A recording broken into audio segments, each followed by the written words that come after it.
Le journal sur Al24 News. Mesdames, Messieurs, bonjour. Voici les titres de l'édition. Un troisième martyr dans les territoires occupés de la Palestine au camp de réfugiés de Qalandia, au nord de la ville Al-Quds. Tournée africaine du ministre des Affaires étrangères chinois en Afrique, Qin Gang, s'est entretenu avec Moussa Faki à Addis Abeba. Après les émeutes du palais présidentiel, les autorités brésiliennes renforcent la sécurité en prévision de nouvelles manifestations. J-1 du CHAN 2022 en Algérie, arrivée de la délégation libyenne à Alger, premier adversaire des Verts du tournoi.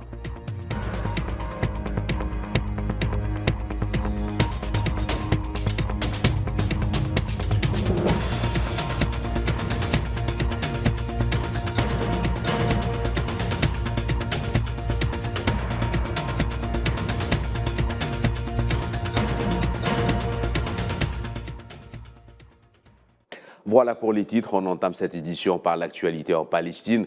Le ministère de la Santé a annoncé la mort de Samir Aslan, un Palestinien de 41 ans, après avoir été touché par une balle lors d'un assaut des forces d'occupation sur un camp de réfugiés près de la ville Al-Quds. Les détails avec Iman Merad. La Palestine de nouveau endeuillée en ce début d'année. En à peine 24 heures, 3 martyrs sont tombés sous les balles assassines des forces sionistes. Le ministère de la Santé a annoncé ce jeudi la mort de Samir Aslan, 41 ans, après avoir été touché par une balle lui traversant la poitrine lors du raid des forces d'occupation sionistes à Qalandia, au nord d'Al-Quds. En plus de cet assassinat, 15 citoyens, dont 5 ex-prisonniers du camp de Qalandia, au nord d'Al-Quds occupé, ont été arrêtés. Pas plus tard qu'hier soir, le ministère de la Santé a annoncé que le jeune Sanad Sawamra, âgé de 19 ans, de la ville d'El-Dahiriya, est tombé en martyr. Sanad a reçu une balle dans la tête. Il a succombé à ses blessures. Le jeune Palestinien fut grièvement blessé par les tirs des forces d'occupation sionistes qui se sont opposés à son secours par des ambulanciers. Un autre Palestinien de 21 ans, Ahmed Junaid, est également tombé en martyr des suites de sa blessure à la tête par balle de l'occupation sioniste après l'incursion par les forces de l'occupation dans le camp de réfugiés de Balata à Naplouse. Avec l'assassinat de Samir Aslan aujourd'hui, le nombre des martyrs est en augmentation effrayante. Depuis le début de cette année, il est passé à 7, dont 3 enfants de différentes provinces de la Cisjordanie occupée, comme El Khalil, Jenin, Beit Lahm et Naplouse. L'année 2022 a été meurtrière avec 224 martyrs tués par les forces d'occupation sionistes et l'année 2023 à peine entamée s'annonce plus meurtrière encore.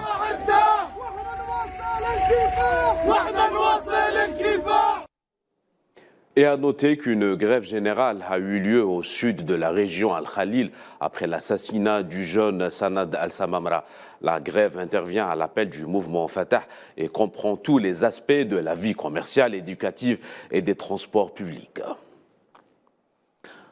Dans les territoires palestiniens occupés, toujours des citoyens palestiniens ont été blessés aujourd'hui lors d'une descente militaire israélienne sur la ville de Naplouse, dans le nord de la Cisjordanie, selon une source médicale.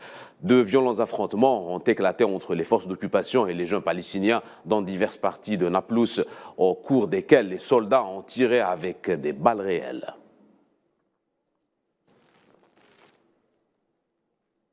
Nous vous le disions en titre, dans le cadre de sa tournée africaine entamée hier, le ministre chinois des Affaires étrangères Qin Gang et le président de la Commission de l'Union africaine, Moussa Faki, se sont rencontrés en Éthiopie, dans la capitale Addis Abeba. Les deux hommes ont assisté également à la cérémonie d'inauguration du siège de l'Africa CDC. Le continent africain est exclu de la gouvernance internationale. Et ça, c'est injuste. Depuis plusieurs décennies, maintenant, nous nous battons pour la réforme du système international dans son ensemble, et particulièrement au niveau du Conseil de sécurité des Nations Unies. La stabilité de la prospérité du monde est impossible sans la paix et le développement de l'Afrique. Ce dont l'Afrique a besoin, c'est de solidarité et coopération et non de confrontation. Aucun pays ou aucun peuple n'ont le droit de forcer les pays et les peuples africains à prendre parti. L'Afrique devrait être une place forte de la coopération internationale, pas une arène pour la compétition des grands pays. Actualité continentale, toujours cette fois-ci, les législatives au Bénin. Le parti Les Démocrates conteste les résultats proclamés et exige que soit rétablie la vérité des urnes. Le camp du président Patrice Talon a remporté les législatives au Bénin, marquées par le retour de l'opposition au Parlement après 4 ans d'absence.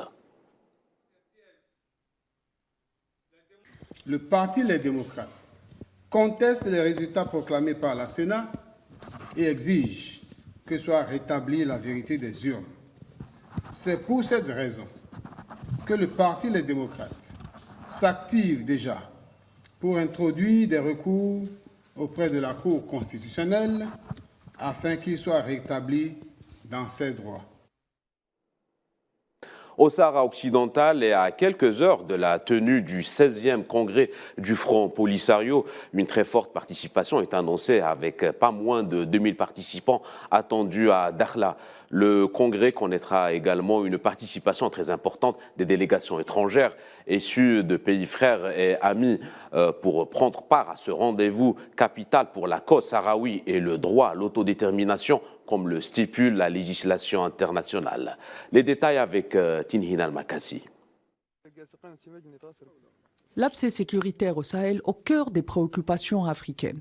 Les perspectives d'une désescalade des tensions est l'enjeu principal, en particulier pour Alger et sa diplomatie. L'importance du Sahel sur le plan économique, commercial, humain, culturel et sécuritaire ne sont pas nouveaux. Même si la menace terroriste s'est accentuée suite à l'agression de la Libye en 2011. Cette situation a attiré les regards des médias vers la région et a friolé l'opinion publique sur la question du terrorisme, justifiant tous les amalgames de fait. D'ailleurs, tous les pays de la région ont subi les conséquences de cette déstabilisation, y compris l'Algérie. C'est sur cet axe que l'Algérie a bien misé, par la création du comité d'état-major opérationnel conjoint CEMOC, une initiative ambitieuse, mais surtout afro-africaine. Dès 2014, la création du G5 dirigé par la France et la force Task Takuba parrainée par les puissances étrangères sont venues entraver le travail du comité. Cela dit, l'ensemble de ces interventions se sont soldées par des échecs, comme pressenti par bon nombre d'observateurs. Depuis près de 2 ans, le CEMOC retrouve sa place initiale et renaît de ses cendres, jouissant de la confiance des populations de la région. Ces mêmes populations ont à de multiples occasions exprimé leur ras-le-bol de la présence étrangère. Pas plus loin que le mois d'octobre dernier, une rencontre extraordinaire du comité s'est tenue à Alger. Et en ce moment même, le chef d'état-major de l'armée algérienne, le général Saïd Chengreha, est à Tamen Rasset, dans le sud du pays, pour un rendez-vous ordinaire du CEMOC. Pour Alger, la coopération sécuritaire n'est pas une formule magique apte à résoudre l'ensemble des crises dans le Sahel.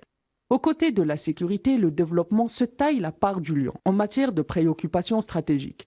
Les accords issus du processus d'Alger peuvent en être une illustration, puisque le dit accord est multidimensionnel. Il porte sur les questions politiques et institutionnelles, de défense et de sécurité, et en même titre le développement socio-économique et culturel. Le tout accompagné par la volonté de promouvoir le dialogue entre les différents acteurs et d'impulser la réconciliation dans la région.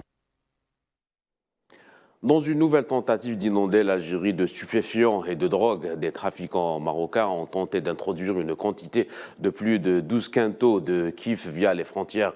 Une tentative brillamment déjouée par les services de sécurité algériens. À noter que 124 narcotrafiquants ont été arrêtés dans des opérations menées du 1er au 10 janvier en cours par des détachements combinés de l'armée nationale populaire algérienne, selon un bilan opérationnel du ministère de la Défense.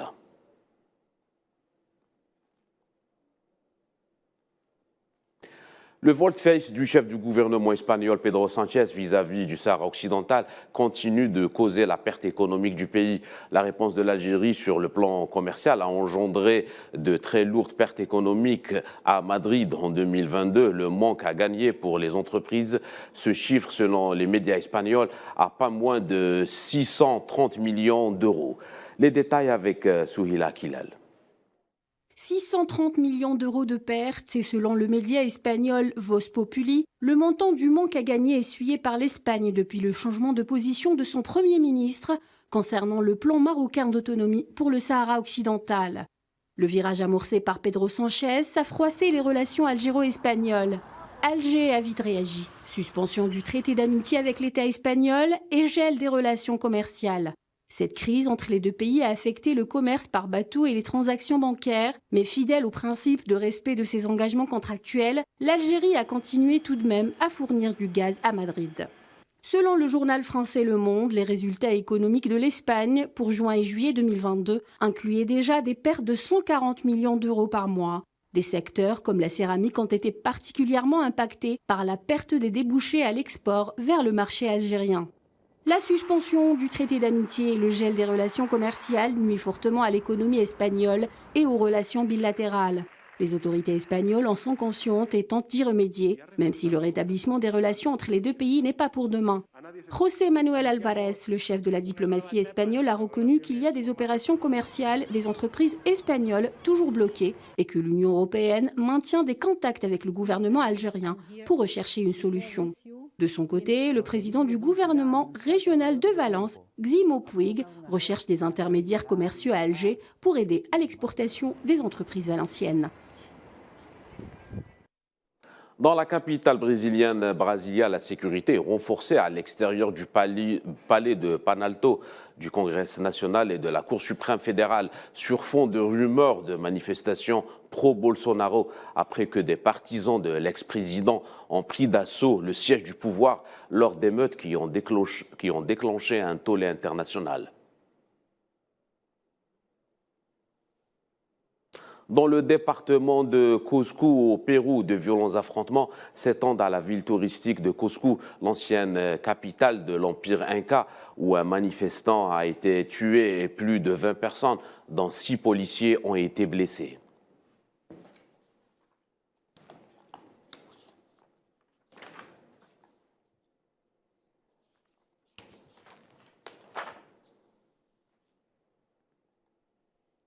Sport football, c'est demain qu'aura lieu la CHAN 2022 qui débutera en Algérie, cette compétition continentale réservée aux joueurs évoluant dans les championnats locaux.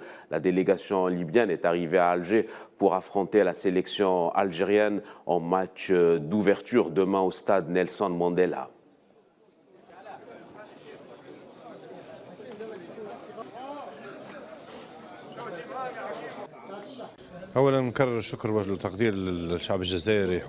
Nous renouvelons nos remerciements au peuple algérien, au ministère de la Jeunesse et des Sports et la Fédération algérienne de football qui ont toujours été à nos côtés. Nous étions contents par le mondial du Qatar et aujourd'hui nous le sommes, tout autant avec le CHAN en Algérie. Jouer en Algérie, c'est comme jouer à domicile.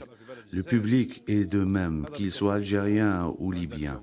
D'autant que nous avons une forte communauté algérienne en Libye. Le succès de ce CHAN me semble garanti.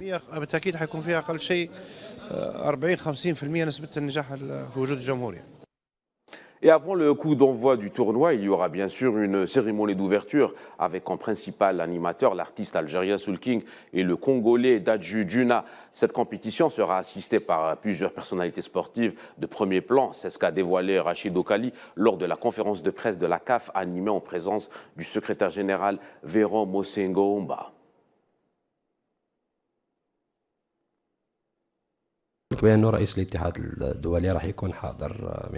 Je vous annonce que le président de la FIFA, M. Gianni Infantino, sera présent à la cérémonie d'ouverture. Nos invités sont des stars internationales du football africain, à l'image du président de la FECAFOOT, Samuel Eto'o, Didier Drogba, JJ Okocha, Roger Mila, Adebayor, Hadji Diouf, Asamoah Gyan, Karim Hadji et Hadji Diouf. Il faut donner espoir à nos joueurs locaux. donner l'espoir à nos joueurs locaux. Pour certains, il y a un pays dont je m'étairai le nom.